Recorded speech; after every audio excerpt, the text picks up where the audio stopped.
좋은 아침입니다. 바울이 예루살렘에서 아주 짧은 기간 지냈고요. 또 특별히 그곳에서 그의 뜻대로 설교를 할 기회는 가지지 못했는데요. 그 부분에 대한 내용이 오늘부터 이제 진행이 됩니다. 한번 보도록 하겠습니다. 사도행전 21장 27절에서 40절입니다. 27절. 그 이래가 거의 참에 아시아로부터 온 유대인들이 성전에서 바울을 보고 모든 무리를 충동하여 그를 붙들고. 자, 우리가 살펴본 바대로 바울은 이제 결례의 비용을 대고 자신도 결례를 함께 행함으로 말미암아 모세의 율법을 허물어뜨려야 되고, 또 유대인들도 그 무슨 의식법들을 다 허물어뜨려야 된다라고 하는 이 오해를 이제 불식시키라는 예루살렘 교회의 권면을 잘 받아들여서 이제 같이 결례를 행하고 그 7일이 차서 이제 예루살렘 성전을 찾아서 이제 결례를 마친 것을 이제 제사장에게 고하기 위해서 올라갔는데요. 아시아로부터 올라왔던 그 오순절 절기니까 유대인들이 모였을 것 아닙니까? 성전에서 발견하고는 이렇게 사람들을 충동하여서 그를 붙잡게 했습니다. 바울이 잡힌 상태고요. 28절 보니까 외치되 이스라엘 사람들아 도우라. 이 사람은 각처에서 우리 백성과 율법과 이곳을 비방하여 모든 사람을 가르치는 그자인데, 또 헬라인을 데리고 성전으로 들어가서 이 거룩한 곳을 더럽혔다 하니. 그러면서 잡은 상태에서 거기 올라와 있는 모든 유대인들에게 도와달라고, 이놈은 어디서든지 이스라엘 백성들을 반대하고 율법을 반대하고 성전을 비방하는 바로 그 악명 높은 사람인데, 심지어 이 거룩한 성전에 헬라인 이방인까지 지금 끌고 들어왔다라고 외쳤습니다. 여러분, 당시 이스라엘 성전은 이방인의 뜰과 있고 이방인의 뜰이 있고 이스라엘의 뜰이 있었는데요. 이방인이 이스라엘의 뜰로 들어갈 경우는 로마인이라 할지라도 예외 없이 처형을 당하게 되어 있었습니다. 무슨 이제 재판 절차는 있지만 이것은 그 이들의 마지막 자존심이었고 로마에서도 허용해 준 부분인데요. 근데 지금 이제 이 거룩한 성전에 제사장 앞에 지금 이방인을 끌고 들어왔다 이렇게 이야기하니까 백성들이 굉장히 자극을 받죠. 또 특별히 절기여서 민족의식이 더 이렇게 고양된 시기니까 굉장히 자극을 받았겠죠. 아니, 저놈이 이 유대인들을 모욕하고 율법을 모욕하고 성전을 모욕한 놈이 성전 안에 이방인을 끌고 왔어? 이렇게 이제 되는 것이죠. 자, 그러나 이것은 사실은 전혀 사실에 근거한 말이 아니라 선입견에 의한 오해이거나 아니면 악의적으로 거짓말한 것일 뿐이었습니다. 내용은 29절에 나오죠. 이는 그들이 전에 에베소 사람 드로비모가 바울과 함께 시내에 있음을 보고 바울이 그를 성전에 데리고 들어간 줄로 생각함이로라. 그냥 이 결례 기간 중에 바울이 시내에서 그 에베소 사람 이방인인 드로비모와 함께 있는 것을 목격한 이들이 지레짐작으로 바울이 그 이방인을 여기까지 데리고 들어왔다라고 단정을 한 것이었죠. 전혀 실제가 아니었고요. 이것은 잘못된 정보이고 아니면 악의적인 이제 그 편집에 의한 거짓말에 지나지 않았죠. 그러나 이 말에 자극받은 사람들은 30절 온 성이 소동하여 백성이 달려와 모여 바울을 잡아 성전 밖으로 끌고 나가니 문들이 곧 닫히더라. 백성들이 일단은 이 거룩한 성전을 지켜야 된다는 마음으로 바울을 잡아가지고는요 끌고 성전 밖으로 나갔습니다. 이것은 무슨 말이냐고 하면 성전에 이스라엘의 뜰이 있고 이방인의 뜰이 있는데 이스라엘 뜰 밖으로 이제 나갔다는 것입니다. 감히 이 더러운 이방인의 이 안에 들어오는 것을 막아야 되고 오염되는 것을 막아야 된다는 생각 때문에 이렇게 이제 그들을 사로잡고 지금 이제 이스라엘의 뜰을 벗어난 것을 이야기합니다. 벗어나서는요 31절 그들이 그를 죽이려 할 때에 온 예루살렘이 요란하다는 소문이 군대 천부장에게 들리매 그리고는 이제 문 닫은 상태에서 이 이방인의 뜰에서 절기지만 이놈 죽여야 된다고 생각하면서 격분해서 이제 때려서 이제 죽이려고 하는 폭력을 휘두르기 시작하는 그런 상황이 연출되었습니다. 여러분 사실 지금 사실 확인도 안 하고 이 일을 하고 있는 것이죠. 최소한의 재판 절차도 없이 지금 죽이려고 하는 것이죠. 율법에는 사실 확인에 대해서 굉장히 강조하고 있고요. 또 정당한 재판 절차에 대해서 굉장히 강조하고 있는데요. 지금 사실 확인도 없이 재판 절차도 없이 폭력을 휘두르고 있는 이들, 선입견과 거짓에 의해서 이게 선동하고요. 또 무지하여서 그 선동된 상태에서 죽이려고 하고 있는 이들이야말로 율법을 비방하는 사람이고 성전을 더럽히는 자 아니겠습니까? 이방인의 뜰은 성전 아닙니까? 그곳에서는 이렇게 그 율법에 반하는 재판을 하고 피를 흘리는 것이 가한 일입니까? 어쨌든 이런 상황이었는데요. 다행히 이 소요 사태가 급하게 천부장에게 보고가 되었고 즉시로 천부장이 군대를 파견하였다는 것입니다. 32절 그가 급히 군인들과 백부장들을 거느리고 달려내려가니 그들이 천부장과 군인들을 보고 바울 치기를 거치는지라. 그 즉각적인 개입이 아니었다고 하면 바울은 그 자리에서 맞아서 죽게 되었을 것입니다.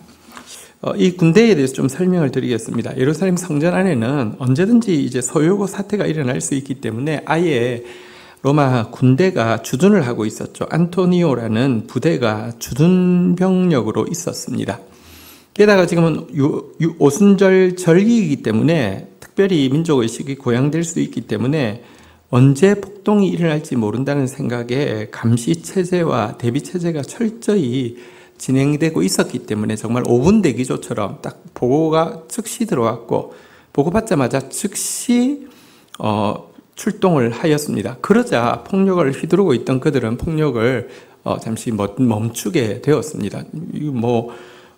천부장이 군대가 왔으니 그럴 수밖에 없었겠죠. 진짜 하나님께서 바울의 생명을 아직 사명이 있기 때문에 지켜주셔서 그렇지 조금만 늦었어도 바울은 그 성난 폭도들에 의해서 목숨을 잃을 수밖에 없었을 것입니다. 자, 33절 보겠습니다. 이에 천부장이 가까이 가서 바울을 잡아 두 쇠사슬로 결박하라 명하고 그가 누구이며 그가 무슨 일을 하였는지 물으니 34절 무리 가운데 어떤 이는 이런 말로 어떤 이는 저런 말로 소리치거늘 천부장이 소동으로 말미암아 진상을 알 수 없어서 그를 영내로 데려가라 명하니라. 일단은 그 바울이 뭐가 문제가 있어서 이랬을 수 있으니까 체포를 한 상태에서 백성들 그 무리들에게 물었습니다. 저 사람이 누구길래 이러느냐, 무슨 일을 했길래 이러느냐 하니까 막 이 사람이 무슨 말하고 저 사람이 무슨 말 하는데, 여러분 그들이 사실은 팩트에 의해서 이야기하는 것이 아니라 감정에 의해서 사실은 실상을 이야기하는 것이 아니라 허상을 이야기하기 때문에 이야기를 들으면 들을수록 이게 무슨 문제인지를 잘 알 수가 없고, 그래서 그들의 진영 안으로 들어가서 재판을 해야 되겠다고 생각을 하면서 그를 데려가라고 이제 데리고 진영 안으로 결박해서 가라 이렇게 되었는데요. 그러자 35절 바울이 층대에 이를 때에 무리의 폭행으로 말미암아 군사들에게 들려가니 36절 이는 백성의 무리가 그를 없이 하고자 외치며 따라가미르라. 그래서 이제 체포를 해서 가니까 제일 처음에는 이 천부장의 개입 때문에 약간 쫄아서 멀리 갔던 사람들이 이제 호위에서 가고 있는 군대 주위에서 막 연호를 하는 것이죠. 죽이라, 죽이라, 죽이라, 죽이라 하다가 이제 층계를 올라가고 나면 이제 진영으로 들어가니까 층계쯤 왔을 때는 죽이라, 죽이라 말만 하던 데서 이제 실제로 이제 이 군대 사이에 바울이 있는데 그 사이로 주먹을 넣어서 이렇게 치기도 하고 혹은 그 사이에 난입해서 죽이려고도 하고 이러니까 이 군대가 맞지 않게 하려고 바울을 전체가 들어 올려가지고 위로 들어 올려서 그들이 손길이 닿지 못하도록 들어 올려서 층계를 올라가는 그런 사태가 일어난 것을 보게 됩니다.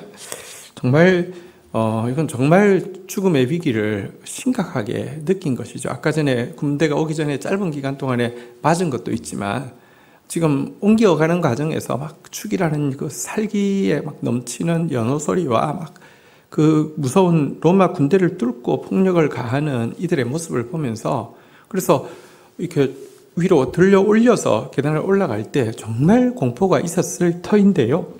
자, 그런데 바울이 어떻게 반응하는지 보겠습니다. 37절. 바울을 데리고 영내로 들어가려 할 그때에 바울이 천부장에게 이르되 내가 당신에게 말할 수 있느냐? 이르되 내가 헬라 말을 아느냐?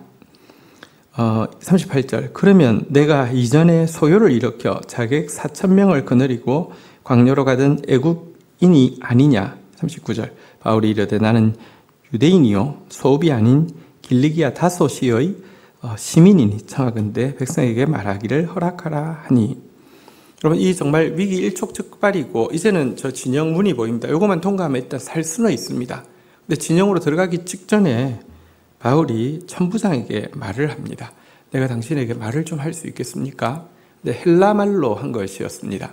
유창한 헬라말로 했습니다. 그러자 일단 천부장이 깜짝 놀랐습니다. 네가 어떻게 이 교육받은 사람들만 쓴다는 이 유창한 헬라어를 쓰느냐라고 일단 놀라고요. 또 다른 한편으로는 근래 그들의 최고의 이슈는 뭐냐고 하면 한 애굽 사람인데요. 이들이 로마에 대한 반역을 예루살렘에서 일으키려고 수만 명을 선동하고 있었고 그 중에 특공대 4,000명을 데리고 광야에서 지금 이제 그 기회를 노리고 있다라고 하는 첩보를 접했는데요. 그 애굽인이 아마 헬라어를 유창하게 하는 애굽인이었던 것 같습니다. 그래서 그 사람이냐고 물었죠. 그러자 바울은 아니라고, 나는 애굽인이 아니라 유대 사람이고 그리고 또 뭐 어디 시골 사람이 아니라 그 이제 큰 성인 다소시의 시민인데 시민이라고 이렇게 이야기를 하면서 내가 지금 할 말이 좀 있는데 백성들에게 말 좀 할 수 있게 해주겠느냐 이러니까 일단 그 뭐랄까요 그 침착함과 또 일단 그 뭐랄까요 좀 그 높은 그 신분의 사람인 것을 감지를 하고는 허용을 하게 됩니다. 자, 그러니까 40절 보십시오. 천부장이 허락하거늘 바울이 층대 위에 서서 백성들에게 손짓하여 매우 조용히 한 후에 히브리 말로 말하니라. 그리고 그 층대 위에 이제 섰습니다. 밑에는 지금 죽이려고 왔던 무리들이 있습니다. 이 앞에서 천부장이 말하게 허락을 하니까 백성들을 조용히 시킨 상태에서 이제는 백성들이 알아듣게 히브리 말로 말을 시작하려고 하는 장면입니다. 왜 이럴까요? 바울은 두렵지 않았을까요? 아니요, 바울은 지금 사실은 인간적으로는 굉장히 두려운 순간인데요. 그가 진리를 가지고 있었기 때문에 두렵지 않을 수 있었고요. 또 사실은 바울이 여기에 올라온 이유 자체가 그들에게 복음 전하고 싶어서, 예수 복음 전하고 싶어서 왔기 때문에 이 기회를 놓칠 수가 없었던 것입니다. 그래서 그들에게 이 말을 전하려고 하고 있습니다. 물론 조금 지나가면 내일 보면 아시겠지만 한마디 더 들어가지는 않았습니다. 그러나 여러분, 소동을 일으키고 있대 실체가 없었기 때문에 아무런 의미가 없는 말을 내뱉고 있는 이들과 진리를 가지고 있었기 때문에 조용한 몸짓과 행동 하나가 잠시지만 백성들을 조용하게 만드는, 침묵하게 만드는 바울의 모습은 극명한 대조를 보여주고 있습니다. 비진리는 시끄럽지만 아무것도 아닙니다. 진리는 조용하지만 힘이 있습니다. 오늘 이 말씀 가지고 하나님 앞에 나가고 또 묵상하는 하루가 되기를 축복합니다. 기도하겠습니다. 하나님, 오늘 선입견과 또 거짓으로 백성들을 충동하여서 바울을 죽이려고 하는 이렇게 분노와 또 혐오에 사로잡힌 유대인들의 모습을 보게 됩니다. 그러나 진리 안에 있기에 두렵지 않았고 또 뿐만 아니라 그들이 복음을 몰라서 이런다는 사실 때문에 마지막까지 복음을 전하기 위해서 또 담대히 나서는 바울의 모습도 보게 됩니다. 하나님, 저희들이 참 거짓에 의해서 움직이는 사람 되지 않게 하여 주시고 선입견에 의해서 행동하는 사람 되지 않도록 도와주시기를 원합니다. 그리고 진리를 가졌다고 하면 담대한 사람 되어지게 하여 주시고 복음을 가졌다고 하면 외치는 사람 되어질 수 있도록 은총을 베풀어 주시기를 간절히 간구하고 소원합니다. 비진리로 말미암은 시끄러움이 아니라 진리로 말미암는 그 침묵의 힘을 누리고 보여주는 사람 되어질 수 있도록 오늘 하루도 인도하여 주옵소서. 예수 그리스도의 이름으로 기도 올립니다. 아멘.